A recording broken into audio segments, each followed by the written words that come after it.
Bonsoir à toutes et à tous. Je suis Delphine Gardet, je suis professeure d'histoire contemporaine à la Faculté des sciences de la société. Je suis chargée au nom de la Maison de l'Histoire de vous accueillir et d'accueillir notre invité Jean-Baptiste Fressos, ici présent. Cette conférence est inclue dans le cycle des conférences de la Maison de l'Histoire.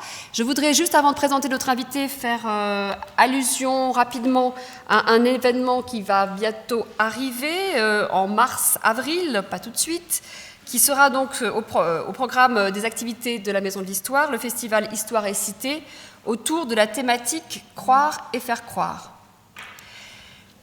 Ceci étant dit et les informations étant largement diffusées, donc il m'incombe d'accueillir formellement Jean-Baptiste Fressos qui nous vient du CNRS, du Centre national de recherche scientifique à Paris, où il est chargé de recherche comme historien. Il est donc l'auteur de toute une série de travaux extrêmement novateurs sur l'histoire du climat, du risque technologique et de l'Anthropocène, comme on va le voir maintenant. Il a donc publié en 2012 son premier livre très remarqué qui s'intitule « Une histoire du risque technologique, l'apocalypse joyeuse » étant le titre principal. Et avec Christophe Bonneuil, au Seuil, l'événement Anthropocène, dont une version de poche est disponible, remaniée et améliorée, avec des chapitres nouveaux, dans un format et un prix très accessible, l'événement Anthropocène en version de poche au Seuil, paru en 2016. Jean-Baptiste Fressos travaille actuellement avec Fabien Locher à la rédaction d'un nouveau livre sur l'histoire des savoirs sur le climat depuis le XVIe siècle. C'est donc un très grand plaisir pour moi d'accueillir au nom de la Maison de l'Histoire Jean-Baptiste qui va nous présenter sa conférence. Je lui passe donc la parole immédiatement. Parfait. Merci à vous. Merci Delphine.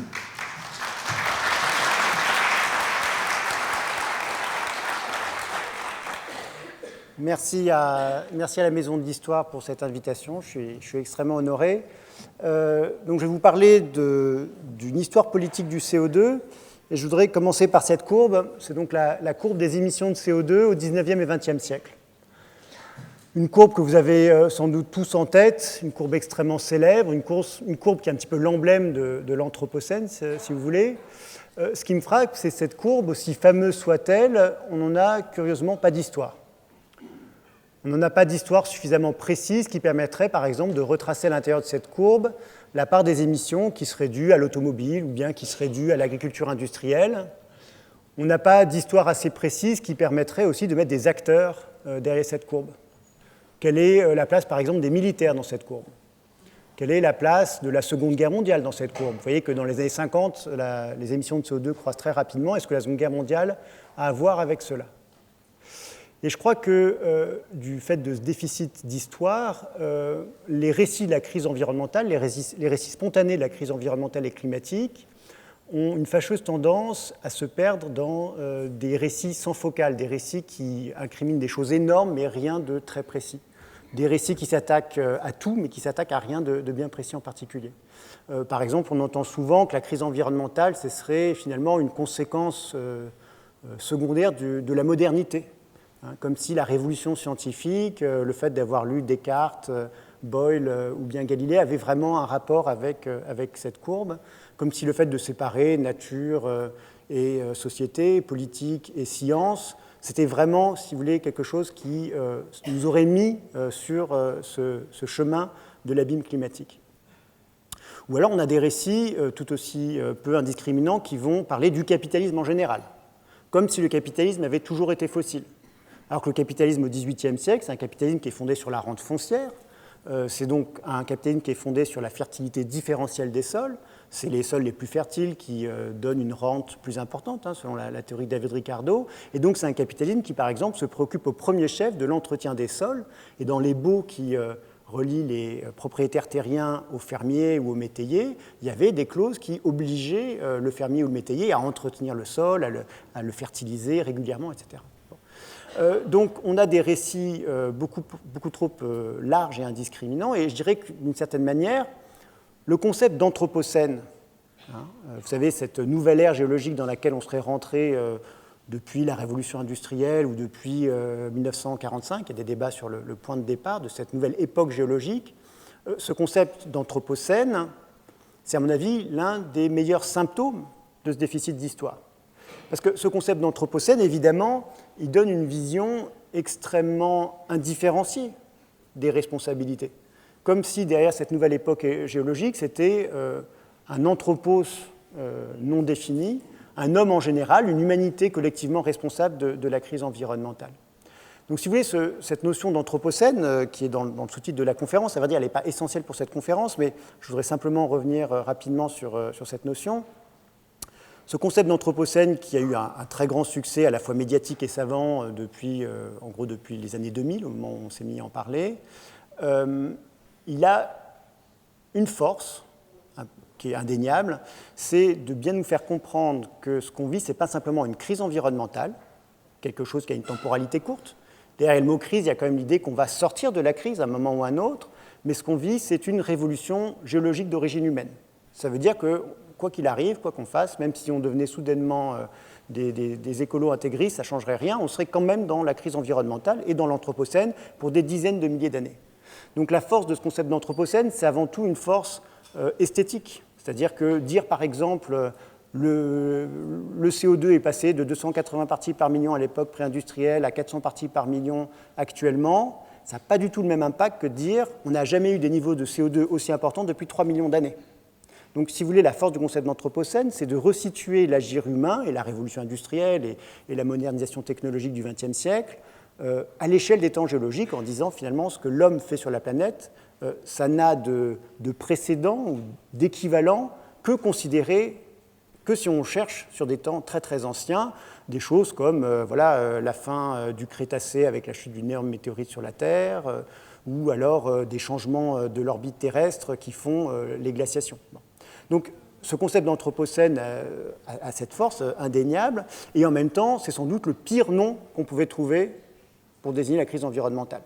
Parce que ça, c'est vraiment quelque chose d'important, c'est que quand on parle d'environnement, l'humanité prise comme un tout n'a absolument, rigoureusement aucun sens. Le concept d'anthropocène, c'est-à-dire que la variation des responsabilités entre si vous êtes riche d'un pays riche et pauvre d'un pays pauvre, en termes d'émissions de CO2, c'est des rapports qui sont absolument incommensurables. Il y a des études qui ont été faites, c'est de l'ordre de 1 à 1000. Ce concept d'anthropocène aussi donne une vision assez malthusienne de la crise environnementale, comme si ce qui importait, c'était la démographie. Or, si on prend mettons, la chronologie standard de l'anthropocène, entre 1800 et 2000, la population humaine est multipliée par 6, la consommation d'énergie est multipliée par 60, et le capital, si on prend les chiffres de Thomas Piketty, par 134. Donc, si vous voulez, il y a tout un tas d'autres grandeurs qui sont beaucoup plus déterminantes dans la crise environnementale que la démographie. Or, Anthropocène, une fois encore, met en cause plutôt l'espèce humaine en tant qu'entité biologique, collectivement responsable. Bon. Alors, c'est lié, à mon avis, au CO2, cette dépolitisation de la crise environnementale. Pourquoi ? Parce que les molécules de CO2 sont toutes identiques.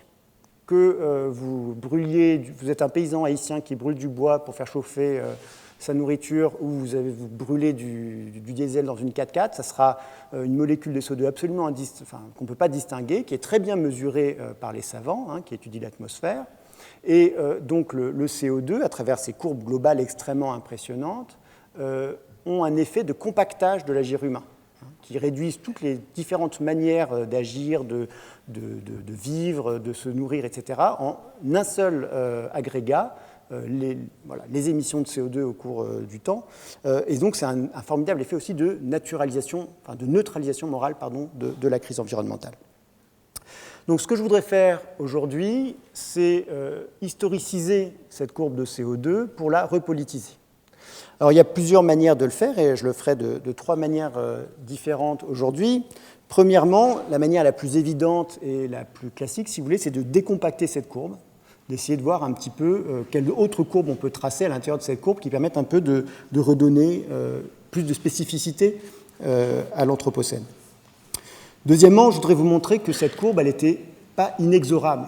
Ce n'était pas le destin naturel d'Homo sapiens que de transformer l'atmosphère. qu'il y a quelque chose, faut vraiment faire attention, je voudrais insister sur le fait qu'à chaque moment de l'histoire, il y avait des bifurcations possibles, qu'il n'y avait pas un progrès linéaire à partir de la révolution scientifique qui nous amène à la crise environnementale, mais qu'à chaque moment de l'histoire, qu'à chaque moment qu'il y a eu des grandes transformations du système énergétique, il y avait d'autres possibilités, des voies technologiques extrêmement prometteuses qui n'ont pas été prises et qu'on pourrait imaginer, si vous voulez, des futurs parallèles sans anthropocène, sans crise environnementale, sans crise climatique globale. Et la troisième manière, qui est un peu plus personnelle, j'insisterai sur le fait qu'on n'est pas rentré dans l'anthropocène sans s'en rendre compte. Et j'insisterai en particulier sur la fin du XVIIIe et le début du XIXe siècle pour vous montrer que le moment d'entrée dans l'anthropocène est paradoxalement un moment de très forte interrogation, de débat autour des conséquences de l'agir humain sur l'environnement et sur le climat. Voilà. Donc c'est un petit peu les 3 points que je vous propose de faire aujourd'hui. Alors, premièrement, décompacter la courbe. C'est très simple. Si on regarde un peu plus précisément d'où viennent les émissions, on voit que l'anthropos de l'anthropocène a un très fort accent anglais. Que l'Angleterre et les États-Unis, les deux puissances dominantes hégémoniques du 19e et du 20e siècle, représentent 65% des émissions cumulées en 1900, 55% en 1950, et c'est seulement à la fin des années 70 que les émissions du reste du monde contrebalancent les émissions de simplement l'Angleterre et les États-Unis. Donc, et en fait, c'est même pire que ça, parce que les États-Unis et l'Angleterre, ce n'est pas seulement qu'ils brûlent beaucoup de charbon ou beaucoup de pétrole sur leur territoire, c'est aussi qu'ils projettent le capitalisme fossile sur le monde entier. Par exemple, l'Angleterre, en 1913, est de loin la première puissance financière du monde. La moitié de tous les investissements directs à l'étranger sont anglais. Or, les Anglais, parce qu'ils ont des capacités techniques dans les technologies minières et dans les technologies de la vapeur, investissent prioritairement dans, les chemins de fer, ça représente 40% de tous leurs investissements directs à l'étranger, et le deuxième poste d'investissement, c'est les mines. Il faut voir qu'au London Stock Exchange, il y a plus de 1000 compagnies minières qui sont cotées en 1898, par exemple. Donc, ce n'est pas simplement, une fois encore, qu'on brûle beaucoup de charbon et de pétrole dans ces deux pays, c'est que ces deux pays-là projettent le capitalisme fossile sur le monde entier. Alors, la France, par exemple, qui est la deuxième puissance financière à la fin du XIXe siècle, après l'Angleterre en 1913, c'est environ un quart des IDE, donc c'est tout à fait important. Elle aussi a ce rôle-là, puisque, par exemple, pensez au chemin de fer russe, par exemple, qui joue un rôle essentiel dans l'ouverture et l'industrialisation de la Russie. Mais il y a quand même quelque chose de spécifiquement anglais, si vous voulez, enfin anglo, à ces émissions de CO2. Pour vous donner un point de comparaison, toujours en 1913, le PNB par habitant anglais est 20% supérieur au PNB par habitant français. Donc des niveaux de richesse équivalents, légèrement plus élevés en Angleterre. Mais pour arriver à ce niveau de richesse-là, les Anglais ont émis 4 fois plus de carbone dans l'atmosphère que la France. Donc ça montre bien qu'il y avait des voies d'industrialisation, déjà rien qu'avec ce constat, parallèles, différentes, avec par exemple en France une industrialisation qui restait beaucoup plus longtemps rurale, avec un système qu'on dit putting out, on produit à la campagne, une industrialisation qui est plus fondée aussi sur les ressources hydrauliques en termes énergétiques. La focalisation sur le CO2 est aussi extrêmement problématique dans mon histoire, et c'est évidemment une critique qu'on peut faire au récit que je vous fais, parce qu'il faut bien voir que ces émissions de CO2 sont le reflet donc de l'énergie utilisée dans les pays du centre, mais cette énergie-là, en fait, elle mobilise l'ensemble de la biomasse sur le monde entier. L'exemple le plus évident, c'est le cas de la révolution industrielle anglaise, fondée sur le textile, qui a joué un très grand rôle. Les machines à vapeur couplées aux métiers à tisser en Angleterre dans les années 1830 n'ont absolument aucun intérêt sans les esclaves qui produisent du coton à bon marché en Amérique. Et donc, les esclaves en Amérique ont un rôle aussi important, si vous voulez, dans la révolution industrielle que James Watt et la machine à vapeur en Angleterre. Alors, cette révolution industrielle, elle repose aussi sur ce qu'on a un échange inégal. C'est-à-dire que, par exemple, quand l'Angleterre échange avec l'Amérique pour 1000 livres sterling de produits textiles finis contre 1000 livres sterling de coton brut, donc la quantité financière équivalente, produits finis et matières brutes, l'échange est radicalement inégal en termes environnemental et écologiques. C'est-à-dire que pour produire le coton brut qui va alimenter les usines textiles anglaises, il a fallu 6000 fois plus d'espace que pour nourrir les travailleurs anglais qui ont filé ce coton. Donc il faut bien voir que derrière cette courbe des émissions de CO2, qui peut paraître un petit peu simpliste, en fait, il faut imaginer l'ensemble de toutes les matières et toute la biomasse qui sont mobilisées, tout simplement parce que l'énergie, en accroissant les capacités productives des pays centres, en fait, accroît d'autant la demande, si vous voulez, de biomasse. Donc pour avoir une histoire un peu sérieuse de l'Anthropocène, il faudrait en fait avoir une histoire de tous les flux de matière au cours des 19e et 20e siècles. Alors avec mon collègue Christophe Bonneuil, on a commencé un petit peu à faire ça, et on a par exemple produit cette courbe qui permet un petit peu de concrétiser ce que veut dire la grande accélération des années 50. Sur le premier slide, vous voyez que dans les années 50, la courbe des émissions de CO2 augmentait très très vite. Cette grande accélération des années 50, elle n'a de sens que si on prend en compte les flux de matière à l'échelle globale. Et quand on fait ça, on peut regrouper les différents pays en 6 groupes. Il y a un groupe de pays qui est manifestement très différent des autres, ce sont les petits triangles, c'est la courbe du haut. Donc c'est en fait ce que vous avez là, parce qu'il faut que je vous donne la légende, ce sont en gigatonnes par an, les quantités de matière qui sont échangées entre différents groupes de pays. Ça veut dire que les pays industriels occidentaux, donc la courbe du haut, importent chaque année, dans les années, mettons, 80, près de 1500 gigatonnes de matière par an. Et c'est le seul groupe de pays qui fait ça. Alors, on voit que les pays déficitaires, c'est évidemment le Moyen-Orient, lié à l'exportation de pétrole, c'est aussi l'Amérique latine, et plus curieusement, c'est aussi le bloc de l'Est. Les pays du bloc de l'Est sont déficitaires en termes d'échange de matière, c'est-à-dire que le bloc communiste se vide de sa matière, ce qui veut dire finalement qu'en termes métabolique, en termes d'échange de matière, de flux de matière. La grande différence entre communisme et capitalisme, si vous voulez, c'est que le bloc communiste n'a pas eu la capacité de faire reposer son propre développement économique et sa croissance économique sur les matières de la planète, sur la production, la biomasse ou les matières minérales du reste du monde. Le seul groupe de pays qui a été capable de faire ça, et ça explique les 30 Glorieux, si vous voulez, ce moment extraordinaire de croissance économique dans l'histoire du monde occidental, le seul groupe de pays qui a été capable de faire ça, c'est les pays occidentaux industrialisés. Vous voyez, ça c'est une première manière de repolitiser la courbe, c'est d'en proposer d'autres en quelque sorte. C'est de décompacter cette courbe des émissions de CO2 pour montrer un petit peu tout ce qu'elle cache. Une seconde manière de politiser l'Anthropocène, c'est finalement de se dire que l'Anthropocène n'était pas inexorable. Il y avait tout plein de moments, tout plein d'indices aussi dans l'histoire des techniques qui nous montrent que d'autres histoires auraient été possibles. Quelles sont finalement les leçons qu'on peut retenir de l'histoire des techniques énergétiques d'un point de vue très, très général? Premièrement, il faut voir que les grandes technologies de l'Anthropocène, celles qui ont vraiment transformer profondément les écosystèmes, altérer même la dynamique du système Terre, ce sont des technologies qui ont nécessairement suscité des luttes, pas simplement des controverses ou des disputes, mais des véritables luttes, tout simplement parce que c'est des technologies qui bouleversent à la fois le rapport à la nature, mais aussi le rapport entre humains, qui transforment les manières de vivre. Alors, je vais vous donner 2 exemples de cela. La première est un peu anecdotique, mais elle est intéressante, c'est le cas du gaz d'éclairage, une technologie qui émerge au début du XIXe siècle, qui consiste à prendre du charbon, à le chauffer extrêmement fort avec du charbon pour produire un gaz qu'on va stocker dans cet objet monstrueux qui s'appelle un gazomètre. Ce gazomètre va servir à mettre de la pression sur l'ensemble d'un réseau de conduites en fonte qu'on construit sous les villes. Et finalement, arrivé au bout de toute cette aventure, il y a un petit bec à gaz avec un peu de gaz hydrogéné qui sort et ça crée un peu de lumière. Les contemporains de cette technologie-là, dans les années 1920, trouvaient déjà ça absurde. C'est-à-dire, tout comme maintenant vous trouvez ça complètement débile comme technique, dans les années 1820, il y avait des chimistes qui disaient « mais ce que vous faites, c'est complètement débile.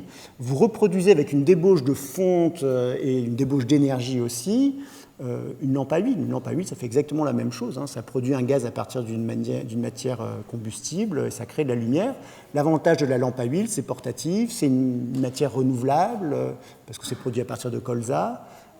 Donc, autour du gaz d'éclairage, dans les années 1820, il y avait des tonnes de débats, à Paris, par exemple, il y avait une grande controverse, il y avait eu des pièces de théâtre qui ont été écrites pour et contre le gaz d'éclairage, il y a même eu un opéra. Voilà. Alors, les questions posées dans la controverse sont de tout ordre. Ça va du risque d'explosion de cet objet-là, qu'on estime être absolument démentiel, que ça peut raser Paris tout entier. Ça va de la pollution de l'atmosphère, ça va aussi de la bonne gestion des ressources, parce que le charbon, c'est une ressource non renouvelable, et certains industriels ou chimistes même disent peut-être que ce n'est pas une très bonne idée d'utiliser le charbon pour s'éclairer, on ferait mieux de réserver le charbon pour produire de l'acier, autrement plus utile à la défense nationale. Donc un exemple de controverse, si vous voulez, au début de l'Anthropocène, au début de la révolution industrielle, qui questionnait le choix du charbon. Sachant que le gaz d'éclairage, en fait, c'était vraiment un gouffre à charbon. C'est un des premiers postes de consommation de charbon à l'époque. L'autre exemple est beaucoup plus important, c'est le cas de l'automobile. Évidemment, la voiture joue un rôle central dans la courbe des émissions de CO2. Il n'y a pas besoin même sans quantification compliquée, on s'en rend bien compte. Et quand on y réfléchit, la voiture, c'est extrêmement bizarre, parce qu'au début, la voiture, c'est quoi? C'est une nuisance pour 99% de la population et un loisir de luxe pour 1% des plus riches. On pourrait même se demander si dans des sociétés vraiment démocratiques, l'automobile aurait été acceptée. Par exemple, The Economist, en 1911, explique la voiture, c'est intéressant pour se déplacer en dehors des villes, mais en ville, c'est évident qu'on ne peut pas autoriser l'automobile quand même. Ça va beaucoup trop polluer, ça semblait vraiment grotesque. Certains disent que ça va même ralentir, avec une bonne prescience d'ailleurs, que ça va à terme ralentir le transport urbain. Donc, on peut vraiment se poser la question, est-ce que dans des sociétés qui seraient réellement démocratiques, là, maintenant, on nous poserait la question d'une technologie qui ressemblerait à l'automobile, on l'accepterait? C'est difficile de dire parce qu'on n'a pas de sondage. On sait simplement qu'il y a des tribunes de presse extrêmement nombreuses qui sont contre l'automobile dans les années 1910-1920. Mais heureusement, il y a la Suisse, donc ça me fait plaisir d'en parler ici aujourd'hui, parce qu'en Suisse, grâce à la tradition de référendum d'initiative populaire, on sait que dans le canton des Grisons, les municipalités interdisent la voiture individuelle à partir des années 1910. Et entre 1910 et 1925, il y a eu pas moins de 10 référendums successifs qui ont été perdus pour autoriser l'automobile. C'est-à-dire que 10 fois, les habitants du canton des Grisons ont voté non à la voiture individuelle. Et ils avaient des très bons arguments pour cela. Ce n'étaient pas des technophobes réactionnaires, ils avaient d'excellents arguments tout à fait rationnels. Premièrement, l'automobile va abîmer les routes, donc ça va augmenter nos impôts. Deuxièmement, l'automobile va concurrencer la Compagnie nationale de chemin de fer, donc il va falloir encore augmenter nos impôts pour subventionner les chemins de fer nationaux. Et puis, par exemple, ils autorisent évidemment les camions, parce que contrairement à l'automobile individuelle, un camion, ça a une utilité pour tout un tas de personnes. Et ils autorisent aussi évidemment les pompiers, les ambulances, même la poste. Vous voyez que cet exemple un peu anecdotique du canton des Grisons et de l'automobile montre que si vraiment nos choix, si on était sérieux sur l'idée d'une démocratie technique, on se rend compte qu'on aurait remis en cause, si vous voulez, complètement la trajectoire technologique, environnementale de nos sociétés. Alors, l'histoire des techniques nous apprend aussi, l'histoire des techniques énergétiques plutôt, nous apprend aussi qu'il n'y avait pas d'inexorabilité de l'énergie fossile, qui maintenant, vous savez, malgré tous les discours sur la transition énergétique, charbon et pétrole, c'est encore 80% de l'énergie au niveau global. Donc il n'y avait pas d'inexorabilité de cette domination archimassive des énergies fossiles. Je vais vous donner encore quelques exemples. Le premier exemple, je le tire d'un historien qui s'appelle Andreas Malm, qui a écrit un livre intéressant sur les débuts de l'usage de la machine à vapeur dans l'industrie textile britannique. C'est dans les années 1820-1830 que les industriels du textile, du coton, en Angleterre, quittent l'énergie hydraulique, abandonnent l'énergie hydraulique et choisissent la machine à vapeur, et donc l'énergie du charbon. Ce qui est bizarre, c'est que, d'une part, le potentiel hydraulique des rivières était loin d'être entièrement exploité, c'est-à-dire qu'on aurait pu imaginer une croissance industrielle avec de l'énergie hydraulique pendant bien longtemps encore, et d'autre part, la machine à vapeur coûte beaucoup plus cher que le moulin. Le moulin, il y a un investissement un peu plus important, mais en même temps, l'énergie est gratuite ensuite. Et donc, comment expliquer finalement ce choix des industriels anglais dans les années 1820-1830 ? Pour ça, il faut se replacer dans la tête d'un industriel, d'un capitaliste anglais des années 1820-1830. Et finalement, le choix, c'était entre, d'une part, la ressource hydraulique qui impliquait de se mettre, premièrement, près des rivières pour produire. Et donc ça veut dire qu'il faut construire des logements pour les ouvriers. Ça veut dire qu'on construit ce qu'on appelle des colonies industrielles. Mais ces colonies industrielles, en fait, elles font que beaucoup de capitaux sont finalement soumis à des risques importants, parce que si les ouvriers de cette colonie industrielle se mettent en grève, c'est extrêmement compliqué d'aller chercher d'autres travailleurs, les amener à la campagne, au bord de la rivière, pour remplacer les grévistes, par exemple. Les années 1820-1830, il faut voir que c'est une période de très forts conflits sociaux en Angleterre, c'est le mouvement chartiste, c'est un moment de très grande tension sociale, un contexte quasiment pré-révolutionnaire.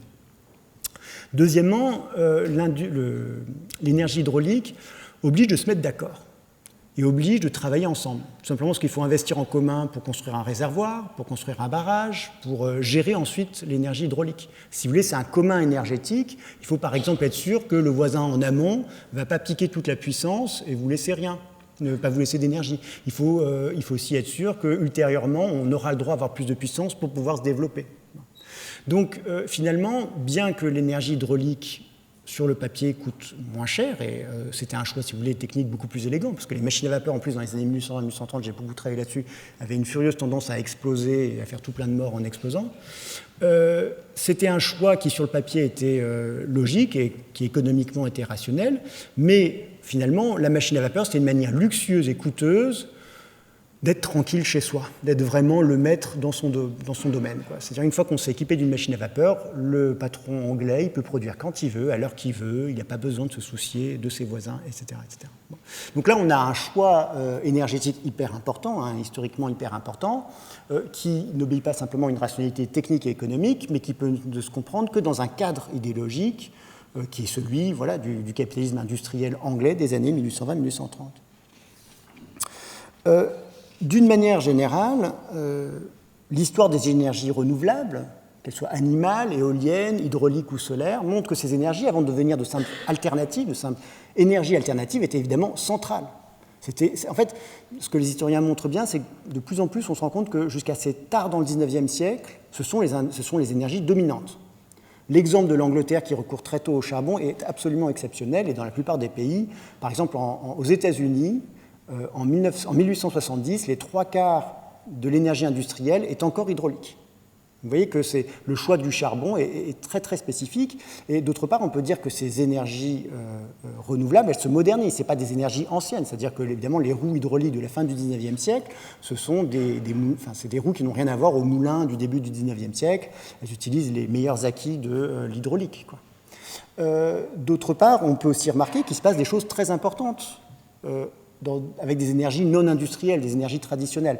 Par exemple, la première globalisation économique, celle qui a lieu à la fin du XIXe siècle, vous savez qu'après les années 1860, c'est un moment de croissance du libre-échange, avec un développement des échanges internationaux.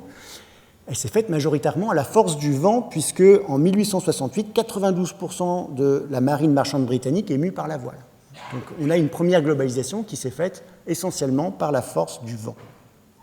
Là, l'image que vous avez, c'est l'exposition industrielle de Chicago de 1892, où il y a des tonnes d'éoliennes qui sont présentées. Pourquoi ? Parce que les éoliennes, c'est une technologie extrêmement importante pour l'histoire des États-Unis, pour l'histoire agricole des États-Unis. À la fin du XIXe siècle, il y a 6 millions d'éoliennes aux États-Unis, dans le Midwest des États-Unis, au Midwest, qui activent autant de puits, qui servent à abreuver les bêtes et à irriguer les champs, et qui ont un rôle historique extrêmement important de mettre en culture l'une des zones agricoles les plus importantes qui transforme complètement le marché des céréales, le cours des céréales, etc., à la fin du XIXe siècle. Si on prend le cas du solaire, c'est assez frappant de voir à quel point l'énergie solaire aussi a joué un rôle important, en particulier aux États-Unis, où les historiens ont déjà bien travaillé la question, et ils montrent que dans les années 1950, dans les États les plus ensoleillés, c'est des technologies très low-tech, c'est par exemple les chauffe-eau solaires, un bidon ou des tuyaux placés sur le toit d'une maison, c'est extrêmement répandu. 80% des maisons en Californie et en Floride sont équipées de chauffe-eau solaires. L'histoire de la maison solaire est intéressante et mérite qu'on s'y arrête un petit peu plus. Au début, la maison solaire, c'est plutôt une technologie de luxe.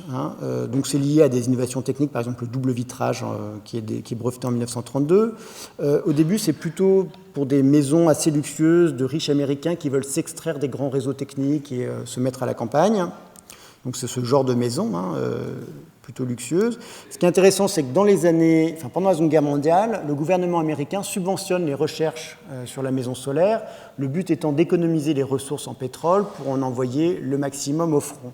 Et au sortir de la Seconde Guerre mondiale, la maison solaire paraît être vraiment quelque chose d'extrêmement important à développer. Il y a de l'argent public qui est investi là-dedans.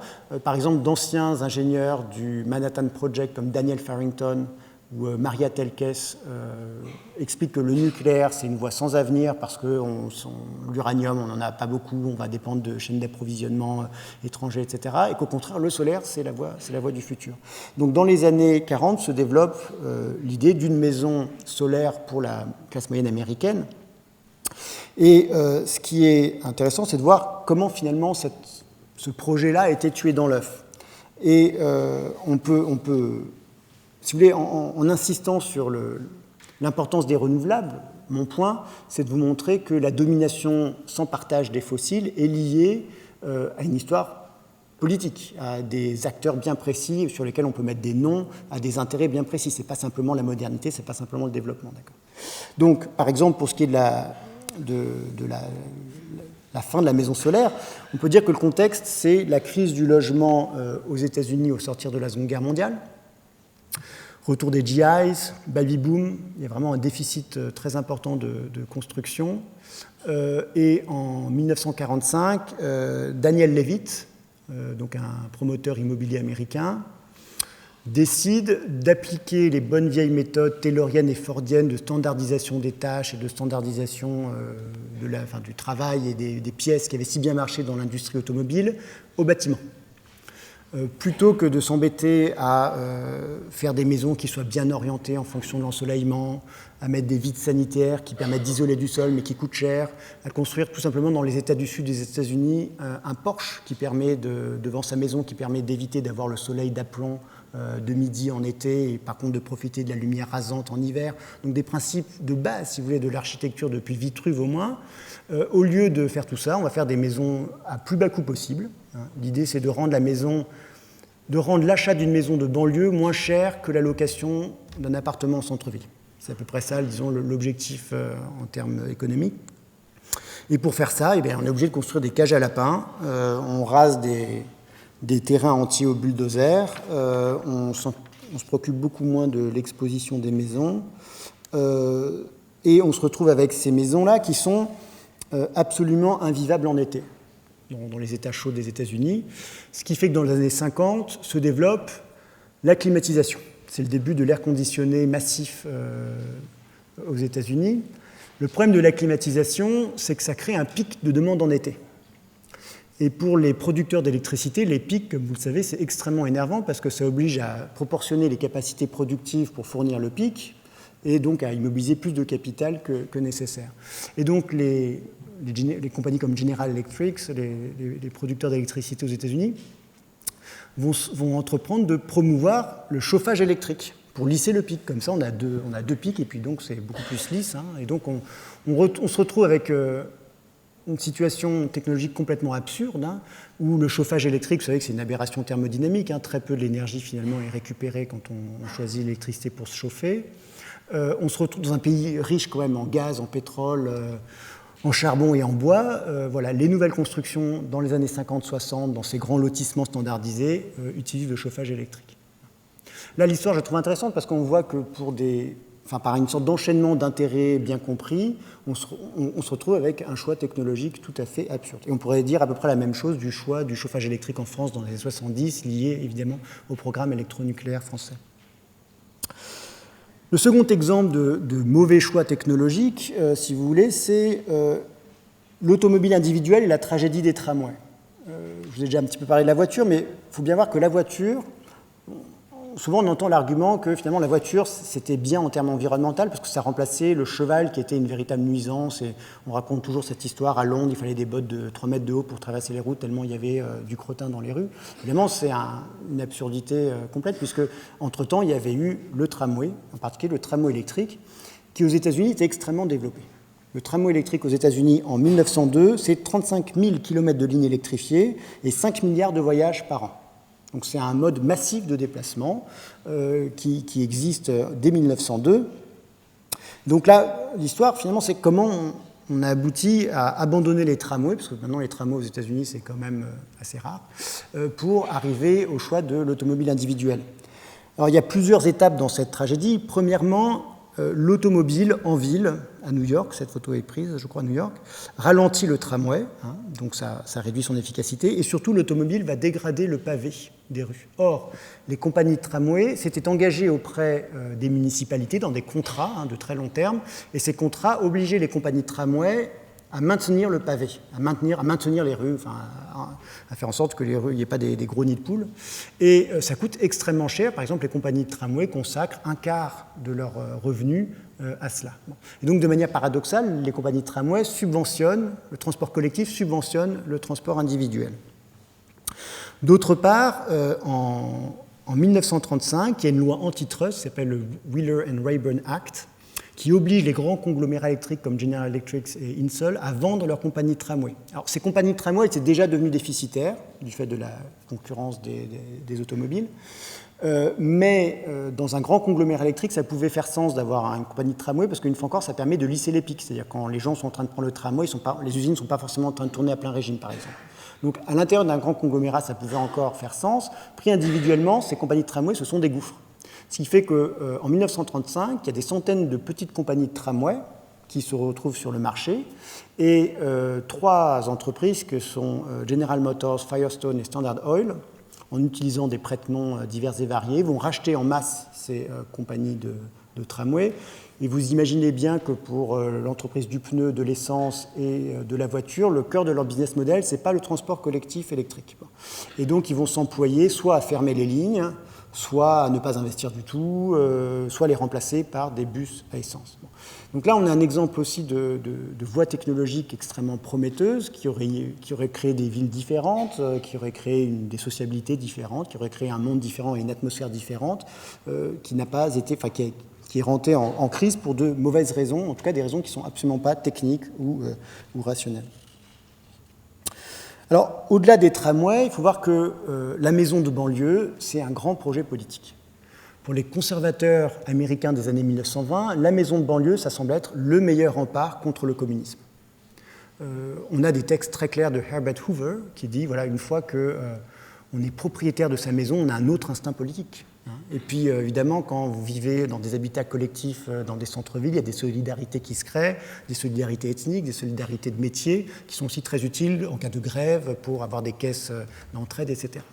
Donc, c'est vraiment un grand projet politique, et la politique urbaine des années 20 aux États-Unis vise, par exemple, par des politiques de zoning, à protéger les investissements des promoteurs immobiliers qui construisent des grandes banlieues, déjà.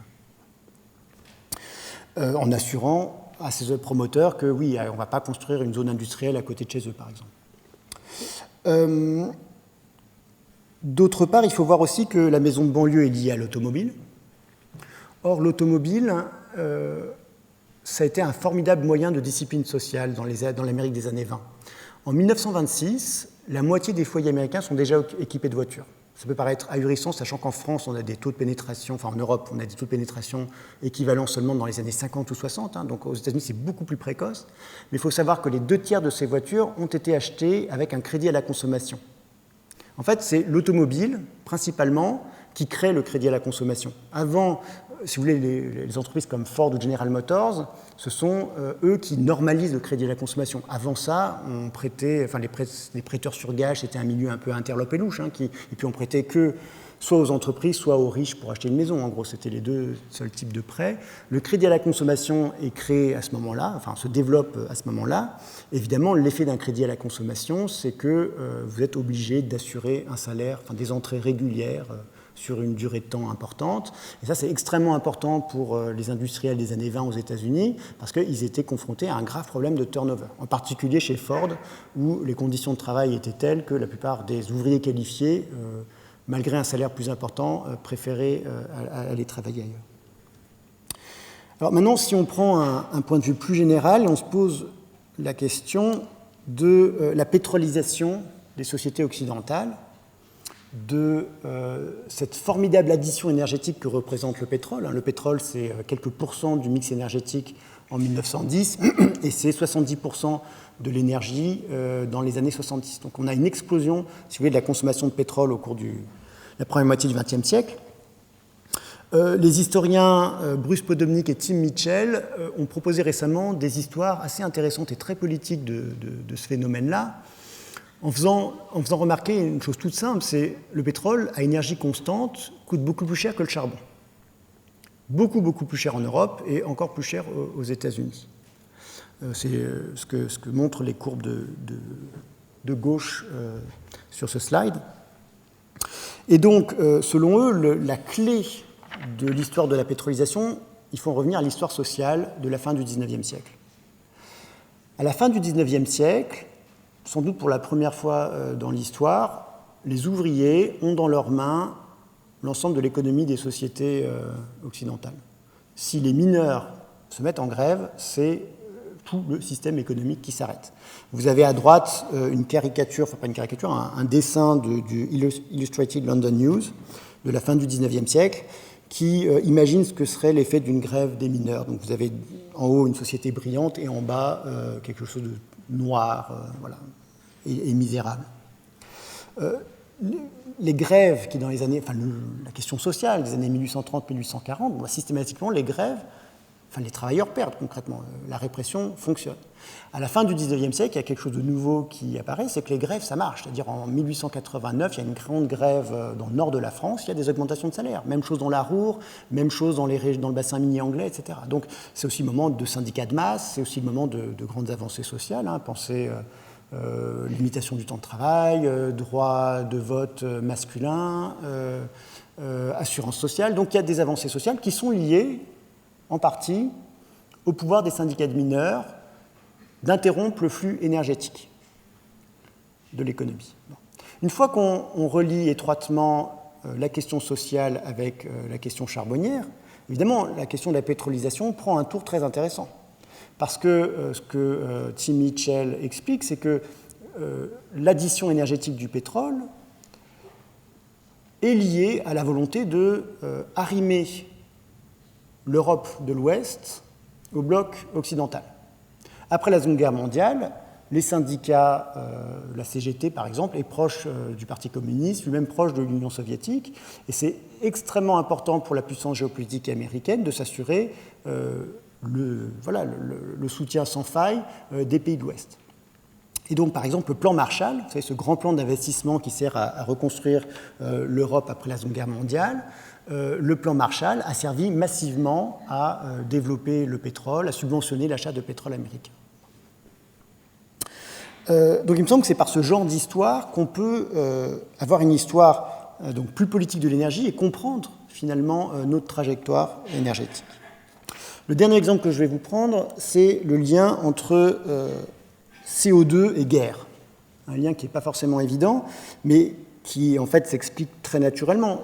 Les militaires ont évidemment un rôle très important dans la définition de notre monde technique, et les militaires font systématiquement le choix de la puissance plutôt que celui du rendement. Si vous voulez, quand l'enjeu c'est de tuer au lieu d'être tué, la question de l'efficacité énergétique n'est pas première. D'accord ? Et on le voit très bien dans les grandes technologies militaires. Par exemple, un F-16 américain consomme, j'avais noté ça quelque part, 7000 litres de carburant par heure. Voilà, c'est-à-dire plusieurs années de consommation d'une automobile individuelle. La guerre, c'est aussi la création de technologies autarciques extrêmement énergivores. Par exemple, le procédé Haber-Bosch, qui est développé donc par le chimiste Fritz Haber et par Karl Bosch en Allemagne juste avant la Première Guerre mondiale. C'est très important pour l'armée allemande parce que ça lui sert pour produire des explosifs. On a besoin de nitrates et l'Allemagne était coupée des lignes d'approvisionnement des nitrates qui venaient du Chili et du Pérou. Bon. Et donc ce procédé qui synthétise l'azote de l'air pour en faire des nitrates, qui est aussi un engrais, c'est un procédé extrêmement énergivore qui fonctionne à 400 degrés Celsius et avec des pressions considérables. Bon.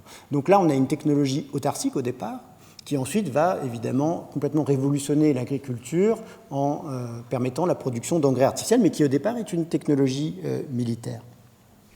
L'autre exemple de technologie qui est issue de l'armée et qui va contaminer le monde civil, c'est évidemment l'aviation.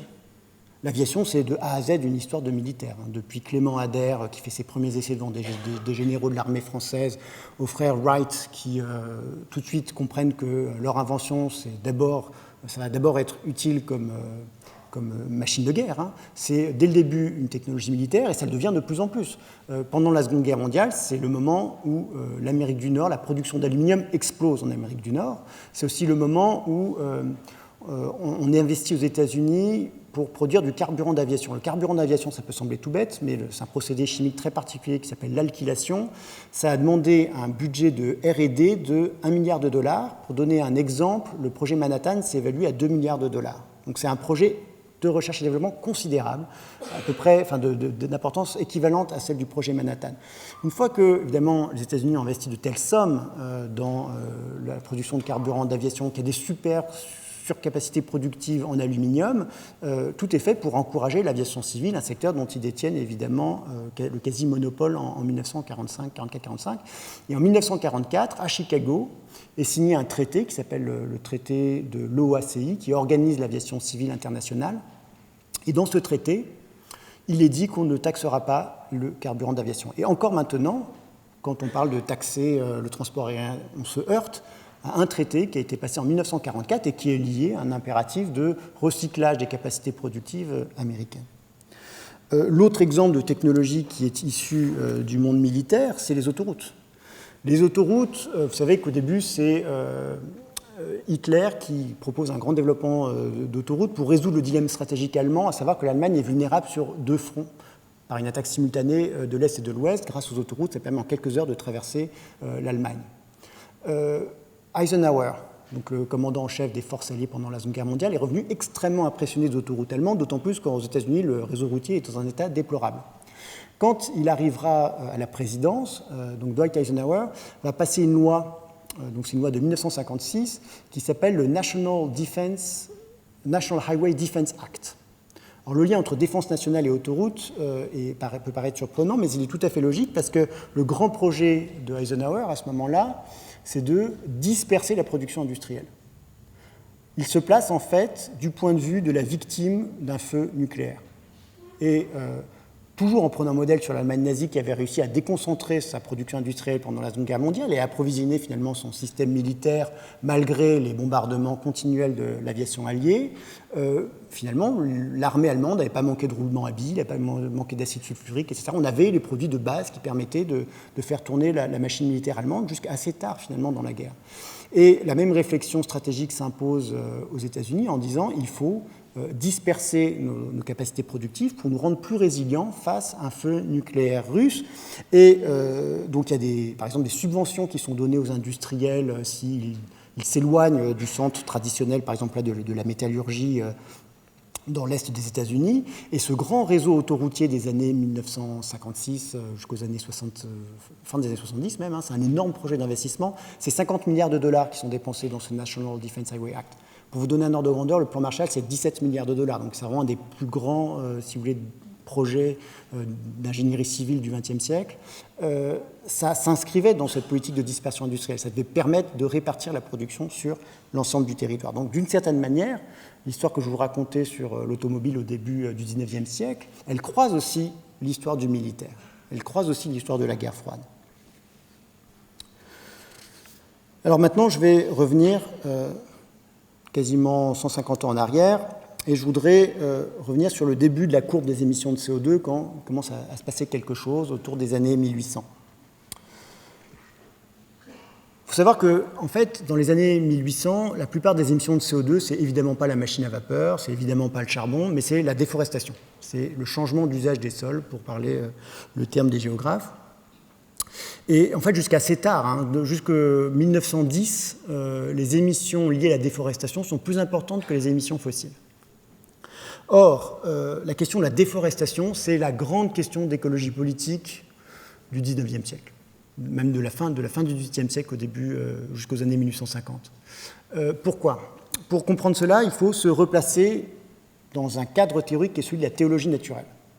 La théologie naturelle, on dirait le créationnisme maintenant, c'est l'idée que la Terre est une création, au sens propre du terme, c'est une création divine, c'est Dieu qui a fabriqué la Terre et dans son intelligence infinie, il l'a fait de la meilleure façon possible. Le genre de questions qu'on pose quand on est théologien naturel anglais au XVIIe siècle, comme Thomas Burnet, c'est par exemple, à quoi ça sert les montagnes ?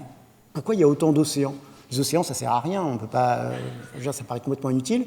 Et en fait, va se développer une théorie globale du cycle de l'eau au sein de cette théologie naturelle.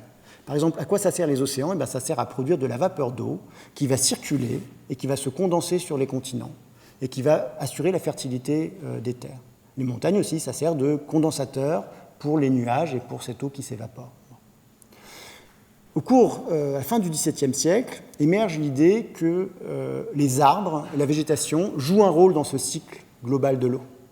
En coupant les arbres, vous êtes potentiellement en train d'altérer, de transformer ce cycle global de l'eau, cette création divine et parfaite.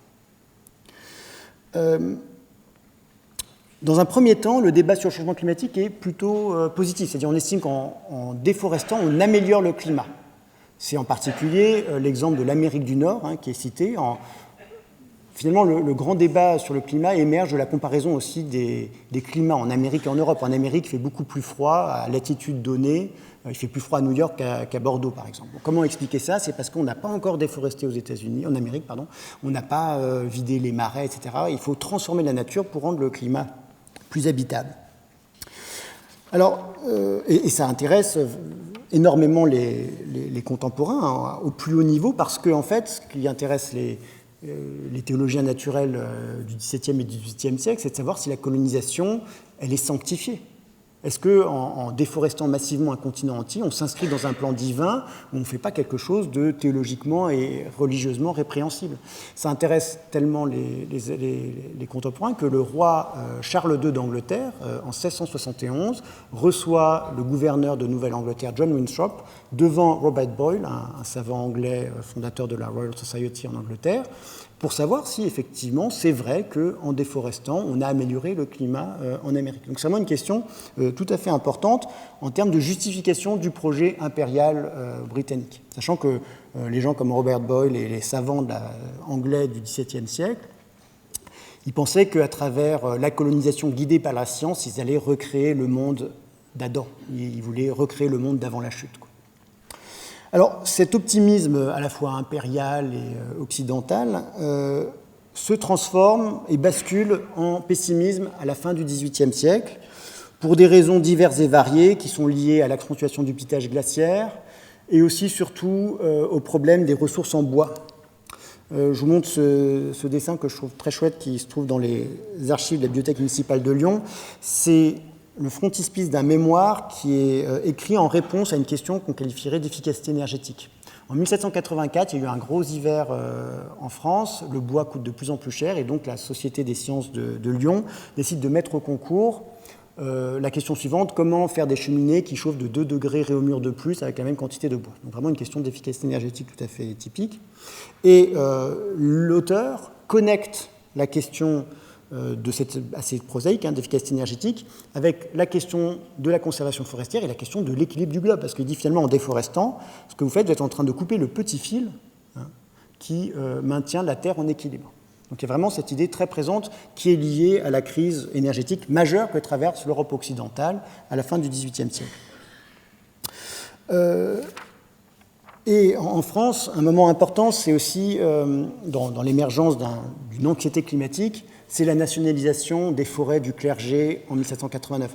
En 1789, un immense domaine forestier qui appartenait à l'Église est nationalisé, passe sous le contrôle du gouvernement, et les gouvernements français successifs qui ont des gros besoins d'argent liés aux guerres et à d'autres problèmes à cette époque-là, ont toujours l'idée de vendre les forêts nationales pour se renflouer ou pour garantir des émissions de dette. Et à chaque fois qu'il y aura ce projet-là, il y aura tout plein de députés, en particulier des députés ultra-royalistes après 1815, qui vont dire si vous vendez les forêts nationales, vous allez dérégler le climat de la France. Donc c'est un moment de politisation, si vous voulez, du changement climatique. Alors, je ferai juste quelques remarques sur ce débat climatique du début du XIXe siècle. Donc il est lié au cycle de l'eau. Donc ce n'est pas le cycle du carbone comme maintenant, mais c'est le cycle de l'eau. Il y a bien des connexions climatiques globales, c'est-à-dire qu'on pense qu'on est en train de détraquer la machine Terre dans son entier. C'est un débat aussi qui est scientifiquement équipé. C'est à la fin du XVIIIe et au début du XIXe siècle qu'émergent les méthodes de base de la climatologie historique. L'étude des bancs de vendange, l'étude des glaciers, l'étude des sources historiques pour essayer de renseigner le changement climatique. Et c'est un débat qui naît c'est des savoirs qui naissent déjà d'un changement climatique anthropogénique. Et d'autre part, on pense que la question du changement climatique, c'est une question existentielle, quoi. C'est-à-dire le changement climatique est potentiellement irréversible. Si vous coupez la forêt, vous changez le climat, mais si vous changez le climat, peut-être que vous empêchez toute possibilité de recroissance d'une forêt. D'accord ? Donc il y a cette idée qu'on rentre dans un mécanisme inexorable, et ce qui est très invoqué, ce sont évidemment les civilisations orientales, et par exemple ça c'est les ruines de Babylone, au milieu d'un désert, et ça sert à mettre en garde les gouvernements européens. Si vous faites la même chose que les orientaux qui ont mal su gérer leur environnement, qui ont trop déboisé, vous allez changer le climat et vous allez même créer la propre dégénérescence de votre race, parce qu'on s'inscrit dans un cadre de pensée qui est lamarckien, qui est transformiste, où en changeant le climat, en fait, on transforme la population et tous les êtres vivants qui vivent à l'intérieur de ce climat. Pensez à Montesquieu, par exemple. Donc on est vraiment dans une sorte de catastrophisme climatique tout à fait important, et même peut-être plus important que maintenant, parce qu'on a une vision du corps humain comme quelque chose de très pliable, de très malléable, qui peut être transformé par l'environnement. Alors évidemment, en quelque sorte, le charbon, ça sert à sortir de ces inquiétudes-là. C'est-à-dire que le charbon est présenté par les forestiers du XIXe siècle comme une énergie verte. Le charbon, c'est ce qui va permettre d'économiser les forêts. Ça paraît assez paradoxal, mais le charbon, c'est la solution écolo à la question de la déforestation en 1820. Alors, cela dit, là je vais trop vite, parce que le charbon pose aussi énormément de questions. Premièrement, ça sent très mauvais. Le charbon, quand ça brûle, ça sent très mauvais. Et au XVIIIe siècle, par exemple, et encore au début du XIXe siècle, le charbon, c'est le combustible du pauvre. On ne va pas se chauffer au charbon quand on est quelqu'un de bien né, le bois sent bien meilleur. Et la question de l'odeur n'est pas simplement une question d'incommodité, c'est que le charbon transforme les environnements, et à la fin du XVIIIe et au début du XIXe siècle, la question de l'environnement, du microclimat, des environnements qui vous environnent immédiatement est centrale en médecine. La médecine du XVIIIe siècle et du début du XIXe siècle, c'est une médecine qu'on qualifie de néo-hippocratique, du médecin grec Hippocrate, qui a écrit un traité des airs, des eaux et des lieux, parce que c'est une médecine qui se focalise sur l'environnement. On n'a pas de meilleure explication qu'une transformation de l'environnement pour penser les épidémies. Comment ça se fait que d'un seul coup, tout plein de personnes soient malades à cet endroit-là ? Vu qu'on n'a pas de théorie contagionniste type microbienne qu'on aura à la fin du XIXe siècle, la théorie logique est celle qui est finalement à la pointe de la science médicale au XIXe siècle, c'est une transformation de l'air, une transformation des eaux. Et donc la pollution, c'est extrêmement problématique, et le charbon pollue beaucoup. La pollution du charbon est extrêmement problématique à cette époque-là. Un médecin comme George Shane, un médecin anglais en 1732, explique que différentes maladies, ce sont en fait des English maladies, des maladies anglaises qui sont liées au charbon. Et la combustion de charbon à Londres altère les constitutions à des dizaines de kilomètres de lieux à la ronde. Donc il faut vraiment se dire que le début de l'industrialisation, ça ne s'est pas fait comme si l'environnement ne comptait pas, mais au contraire, dans un univers où l'environnement, c'est la chose la plus importante, puisque c'est ça qui explique votre santé. Deuxième point, on redoute l'épuisement du charbon. C'est-à-dire, dès le début, on se rend bien compte que le charbon, c'est une ressource non renouvelable, évidemment. Et par exemple, en 1792, un député français à la Convention explique que la chose la plus importante, c'est de veiller à la conservation des forêts, parce que le charbon, c'est qu'une solution temporaire. Ça va marcher pour quelque temps, mais fondamentalement, ce qui importe, c'est la conservation forestière. Alors là, je dirais que la géologie a eu un rôle très important pour se désinhiber de cette crainte. La géologie, ça pense tout d'abord le sous-sol de manière beaucoup plus continue. Donc, si on imagine qu'il y a des grandes strates de matière qui sont sous nos pieds, et pas simplement une vision ponctuelle de l'exploitant des mines, ça fonde l'idée qu'il y a des découvertes probables, des Ça fonde une vision beaucoup plus optimiste des réserves. Deuxièmement, la géologie dans les années 20-30, elle devient gradualiste. Qu'est-ce que ça veut dire? Ça veut dire qu'on imagine que la Terre a une ancienneté immense. La Terre, c'est quelque chose de très très vieux, ça se compte en millions et peut-être même en milliards d'années. C'est Charles Lyell qui est important dans cette affaire. Et si la Terre est infiniment vieille, alors il y a eu, la nature a eu le temps d'accumuler des couches épaisses de végétation et donc de charbon qui créent un immense réservoir. Et le fait qu'on tombe sur ce réservoir au moment où les forêts sont en voie de disparition, c'est vraiment un signe, si vous voulez, que Dieu bénit l'industrialisation. Donc il y a un argument providentialiste très fort lié à la géologie, et il y a tout plein de géologues anglais qui sont aussi de grands théologiens qui insistent sur le côté, voilà, on a des ressources charbonnières pour des milliers d'années, et il n'y a pas de souci à se faire. Et enfin, la question du charbon, elle pose tout de suite la question de la transformation de l'atmosphère.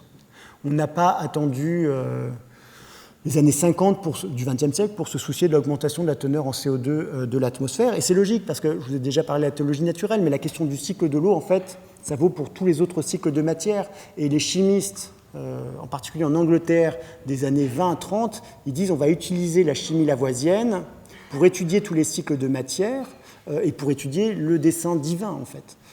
Et l'idée que, par exemple, il n'y a que 2% de CO2 dans l'atmosphère, et que de ces 2% dépend de la vie végétale, toute la vie du règne végétal, ça montre bien que finalement les équilibres de la matière sont très ténus, que peu de choses risqueraient de transformer, d'altérer complètement l'harmonie du monde. Je vous donne une citation assez frappante, je trouve, c'est tiré d'un livre d'Eugène Huszar qui s'appelle « La fin du monde par la science ». Eugène Huszar, c'est sans doute le premier philosophe catastrophiste de l'histoire. Il a écrit un livre assez impressionnant en 1855, en pleine révolution industrielle, un livre qui voulait scandaleux, qui a eu pas mal de succès à cette époque et qui est tombé dans l'oubli depuis. Et Eugène Huszar écrit la chose suivante: « Dans 100 ou 200 ans, le monde étant sillonné de chemins de fer, de bateaux à vapeur, le monde étant couvert d'usines, de fabriques, le monde dégagera des milliards de mètres cubes de dioxyde de carbone et d'oxyde de carbone. Et comme les forêts auront été détruites, ces centaines de milliards d'acides carboniques et d'oxyde de carbone pourront bien troubler un peu l'harmonie du monde. » Alors je voudrais conclure. Bon, premièrement, pourquoi je pense que c'est important de restaurer ces alertes environnementales? Alors, ça permet de critiquer un récit assez convenu qui est celui qu'on se serait rendu compte de tout ça récemment. Qu'on est quand même vachement futé, nous, notre génération, on est la première génération, ou peut-être depuis les années 70 pour les gens un peu plus âgés, à comprendre que vraiment l'environnement c'est quelque chose d'important, qu'il y a un souci, et ça va tout changer. Donc ça donne une vision très optimiste, très gratifiante de nous-mêmes. On est les premiers à être devenus réflexifs, pour employer le terme d'un sociologue allemand qui s'appelle Ulrich Beck. Et ça donne aussi une vision assez idéaliste de la crise environnementale, comme si la conscience était important, comme si la conscience des choses était si important que ça, alors que, évidemment, la question de la crise environnementale, c'est d'abord une histoire matérielle. Donc finalement, l'aspect le plus troublant dans cette histoire, c'est que nos ancêtres se sont industrialisés, ont pollué en toute connaissance de cause.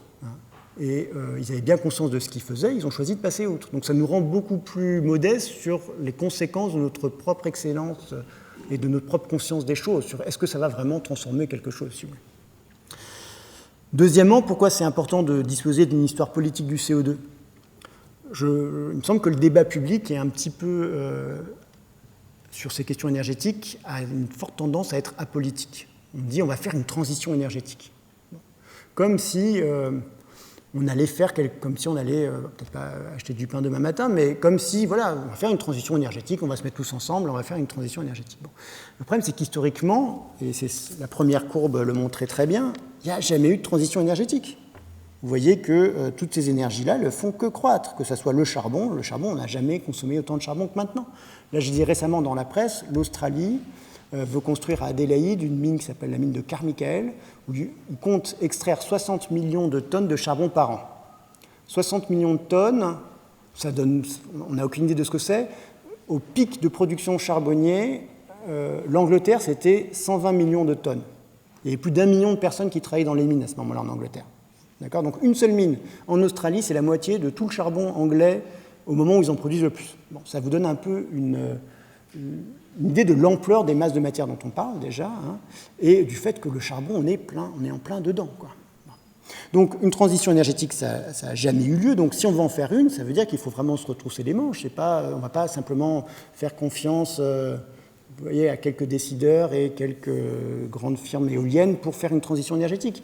Vu qu'il n'y a que des additions énergétiques, il est très probable que l'éolien, le solaire, ce soit une énergie en plus qui va s'additionner à des fossiles et que les fossiles diminuent, Inch'Allah, dans peut-être 50, 100 ans, en tout cas dans des temporalités qui n'ont rien à voir avec l'urgence climatique, puisque vous savez qu'il faudrait réduire de 3/4 les émissions de CO2 avant 2050 pour ne pas dépasser 2 degrés en 2100. Donc ça donne un petit peu, à mon avis, une vision concrète de ce que c'est qu'une transition énergétique.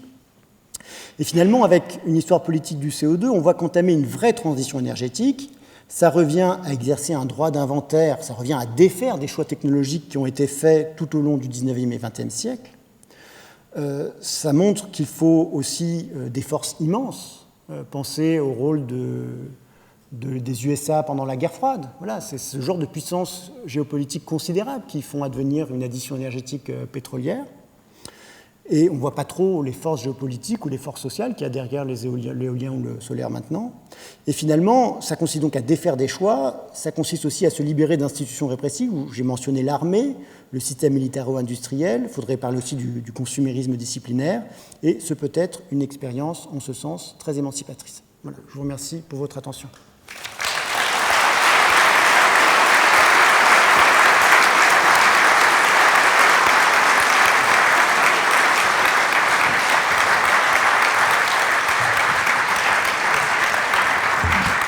Merci pour cette très belle conférence. On va donc prendre des questions dans la salle. Merci de vous signaler, puis pour que les micros arrivent jusqu'à vous.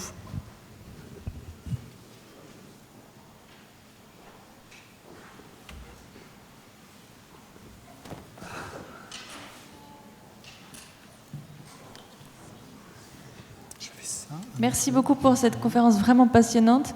Mais j'étais un peu surprise, enfin vous avez mentionné en gros l'agriculture à un moment, mais j'étais un peu surprise que vous n'avez pas parlé de l'énorme impact qu'a l'élevage des animaux pour la viande et le lait.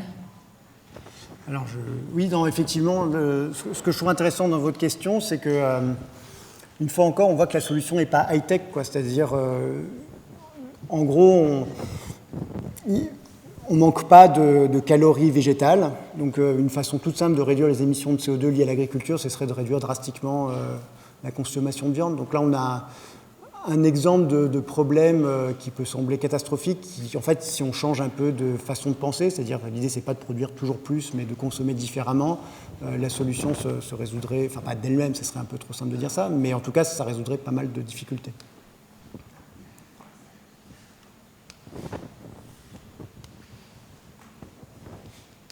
Je ne vois pas du tout qui parle, en fait, ça c'est bizarre. Ah oui, ça y est, je vois là.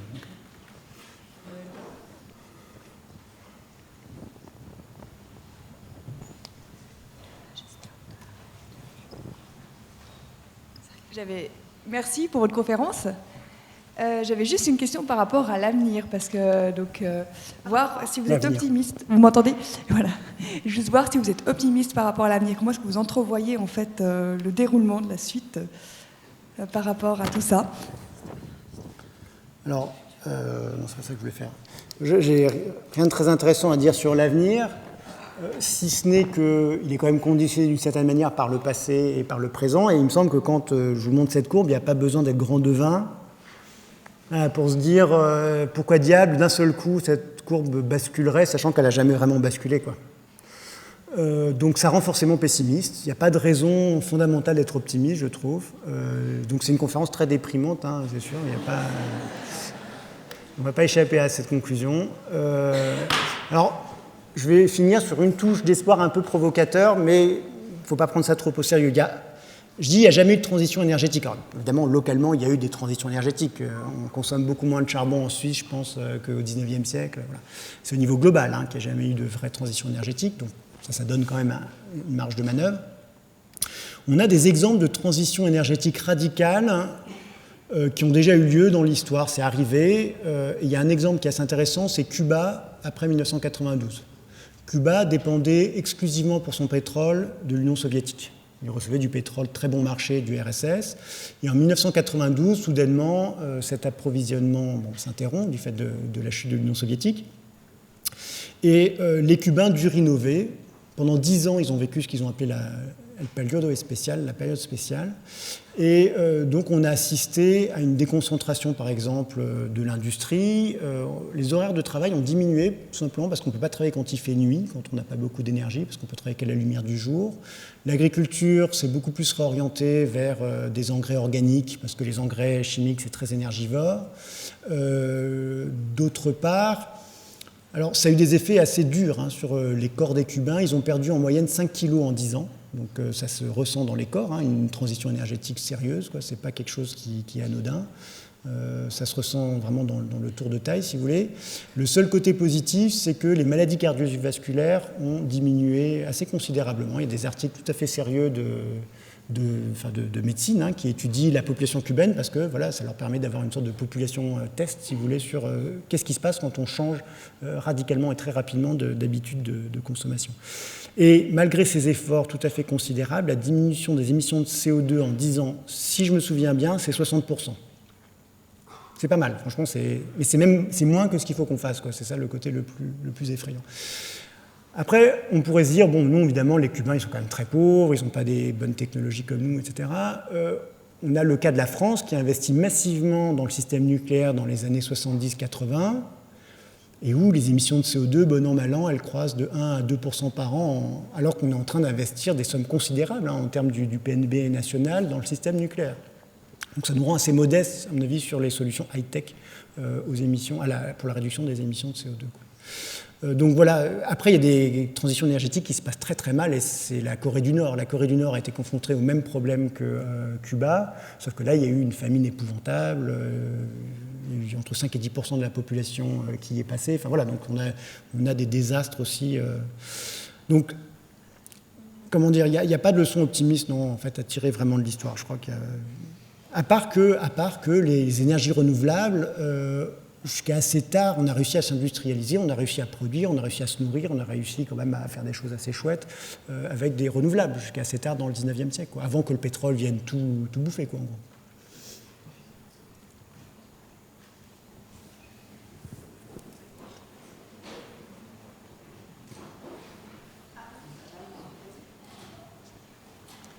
Bonsoir. Vous avez montré un slide. La transition des renouvelables vers le carbone était-elle inexorable à un moment donné? Oui. Et en fait, si on admet, bon, je ne sais pas si vous êtes d'accord, mais que les énergies fossiles étant plus concentrées permettent d'avoir un niveau de consommation de flux matériel par habitant plus élevé, est-ce que, justement, ce n'était pas inexorable, l'être humain voulant toujours maximiser son flux d'énergie et de matière, voilà, c'est ça ma question. Alors, je dirais que la réponse serait oui, vous avez raison, si les choix technologiques dépendaient de l'instinct de tout un chacun. Sauf qu'en fait, ça ne se passe pas comme ça, quoi. Un système technique, c'est des investissements collectifs. C'est-à-dire, comment dire, par exemple, une automobile, chacun se dit, c'est chouette d'avoir une voiture pour se déplacer, mais s'il n'y a pas de route, ça ne sert à rien. Donc, il y a un moment ou un autre, il a fallu que le gouvernement décide d'investir tant de milliards dans le réseau routier pour rendre les routes utiles. Donc, je pense que simplement recourir à une vision, disons, de l'homme comme mu par ses instincts de consommation, etc., ça ne rend pas justice à l'importance des choix politiques qui ont été faits. Voilà. C'est-à-dire, ce n'est pas avec ça qu'on peut expliquer, par exemple, les investissements de 70 milliards de dollars dans un réseau routier en 1956. Vous voyez, c'est pour ça que la réponse, oui, évidemment, vous avez raison, il y a sans doute un instinct d'aller plus vite, etc., mais cet instinct, on peut l'assouvir que grâce à certains choix politiques. Voilà.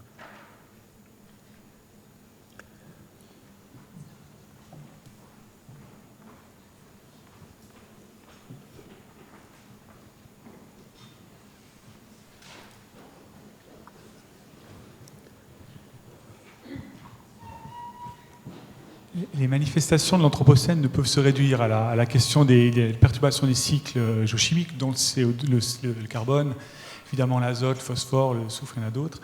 Il y a également la manifestation très forte, c'est la chute de la biodiversité. Or, cette chute de biodiversité ne résulte pas directement de la question, peut-être probablement maintenant de l'acidification des océans qui est liée au carbone ou à la question climatique. Et est-ce que, comme il n'y a pas de lien de causalité fort entre les deux, alors que c'est une manifestation très très forte, très très alarmante de l'Anthropocène, est-ce qu'elle peut se déduire, on a eu des pistes ce soir entre le lien entre le CO2 et la question de la gestion du territoire, parce que je ne l'ai pas dit, la question de la chute de la biodiversité est fortement liée à la question de la gestion du territoire. Est-ce que dans ce cas, elle peut donc être considérée uniquement comme un corollaire de la question, des questions que vous avez présentées ce soir, ou est-ce qu'elle nécessiterait elle-même une historicisation et des études historiques spécifiques?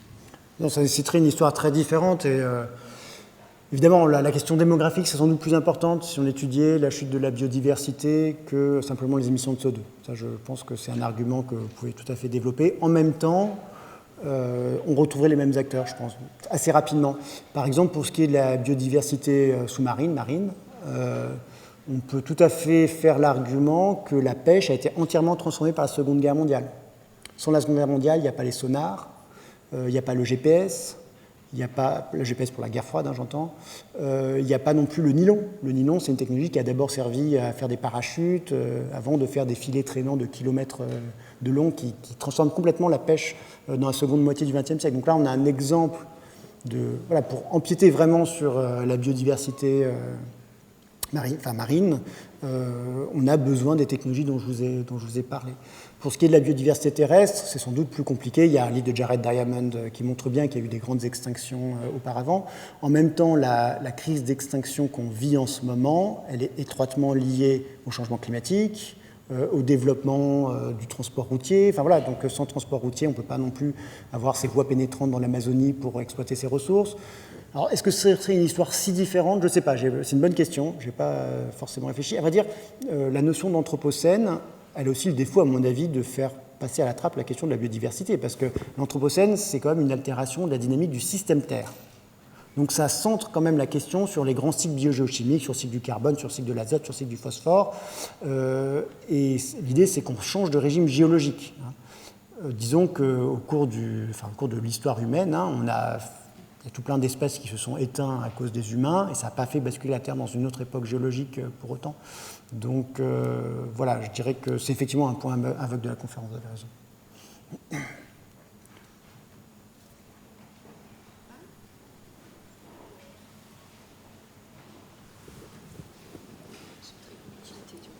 Qu'est-ce qu'il y a? Je suis désolé, ça... Alors j'ai une question simple, c'est juste que vous avez critiqué en fait le terme anthropocène. Oui. Est-ce que vous avez un autre terme? Est-ce que vous pouvez proposer un autre terme? Alors le livre avec Christophe Bonneuil est justement fondé sur des propositions tout aussi saugrenues et absurdes que l'anthropocène. Donc il y a Capitalocène qui est un très bon complément. Anglocène, qui n'est pas politiquement correct mais que je trouve assez chouette. Thanatocène pour le chapitre sur la guerre, Phagocène pour consommer, la société de consommation. Qu'est-ce qu'il y avait d'autre encore? Voilà, donc il y a tout plein d'autres termes qui sont pas géniaux non plus, mais qui sont mieux qu'Anthropocène, qui est vraiment le plus mauvais de tout ce que je vous ai cité, c'est le plus mauvais des années 80. On va prendre là peut-être les dernières questions. Il y a 2 questions là-bas au fond. Alors bonsoir, merci beaucoup pour votre conférence. Qui abordait la question politique sur tous les choix qu'on a pu faire ces 2 derniers siècles, on va dire. On sait qu'actuellement, la Suisse, prochainement, va devoir voter pour la sortie du nucléaire, qui a aussi un problème, il me semble, qui fait partie de ces stratégies énergétiques, je dirais, assez désastreuses, parce qu'on voit bien qu'on va devoir gérer tous ces déchets, personne ne veut trop en parler. Il y a eu le scandale du camp Century, découvert il n'y a pas très longtemps en Alaska. À cause de la fonte des glaces, on a découvert qu'ils avaient planqué pas mal de bidons de déchets nucléaires. Donc on voit aussi que la Suisse, elle était assez frileuse parce qu'on a aussi voté non contre une économie verte. Bien que moi, j'étais contre ce terme, économie verte, parce que je me suis douté que ça allait faire un peu peur aux Suisses.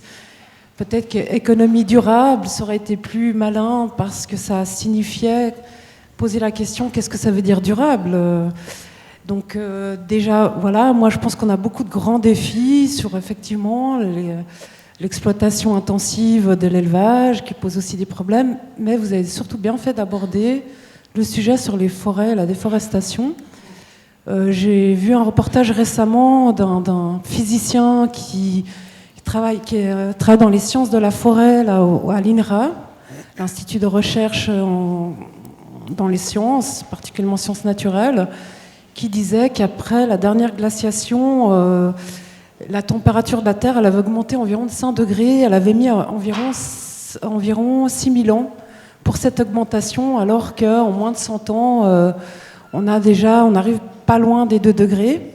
Ce que lui il a signifié que ça veut dire qu'on a été à 100 fois plus rapide qu'un réchauffement en fait naturel. Ensuite, un dernier petit message, j'en profite parce que j'avais lu un SOS du chef indien Sirui qui est venu parler de la déforestation justement. Lui, tout ce qu'il voulait, c'est qu'il avait reçu le prix le droit de l'homme, donc il était aussi un des seuls de tribus d'Amazonie qui avait eu accès à l'université, donc il est aussi biologiste.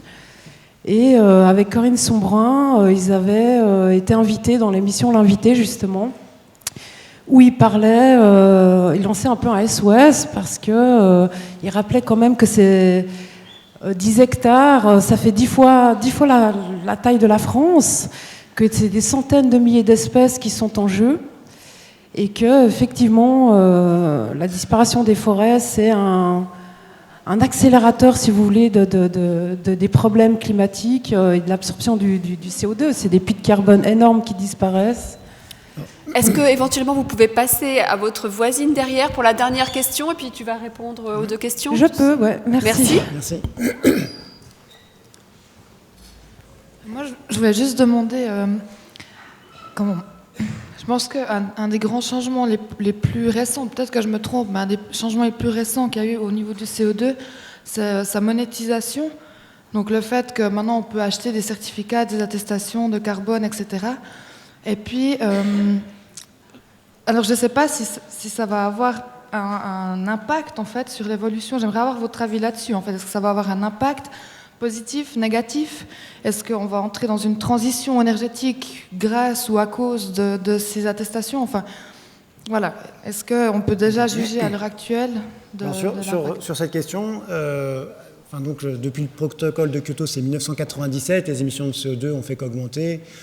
Donc on a beaucoup échangé, ça a sans doute beaucoup traficoté. Il y a eu pas mal de scandales financiers d'ailleurs liés à ces contrats d'émission. Donc a priori ça n'a pas eu d'effet. D'ailleurs dans l'accord de Paris, on ne parle plus trop de ces solutions-là. Donc ça a vraiment été des fausses solutions. Et ça, vu dans l'histoire, c'était logique parce que s'il y a une constance dans l'histoire de la pollution industrielle, c'est que les industriels, ce qu'ils souhaitaient, c'est de pouvoir payer pour polluer. Le principe du pollueur-payeur, ce n'est pas une invention des écolos, c'est une invention des industriels au XIXe siècle. Ce qu'ils voulaient, c'était ils voulaient une autorisation administrative, c'est-à-dire l'administration leur garantit leur droit d'exercice, mais en contrepartie, évidemment, les voisins, ils sont quand même indisposés, pollués, ils ont des dommages, et ils vont demander des sous. Et les industriels étaient tout à fait d'accord pour dire, moi si je pollue, il n'y a pas de problème, je paye chaque année une certaine somme pour, soit vous plaignez, soit vous n'allez pas me poursuivre au civil, soit au civil, je donne des compensations pour les dommages. Donc l'idée d'une compensation des dommages, qui est un peu au cœur du principe de pollueur-payeur et au cœur du principe des droits à polluer, c'est pas une solution, c'est au contraire une fausse solution qui a accompagné le développement industriel et son cortège de pollution, qui a rendu acceptable la pollution pendant la révolution industrielle. Donc ça, c'est, disons, une réponse plutôt négative à votre question. Est-ce que les permis à polluer, ça va nous rendre service?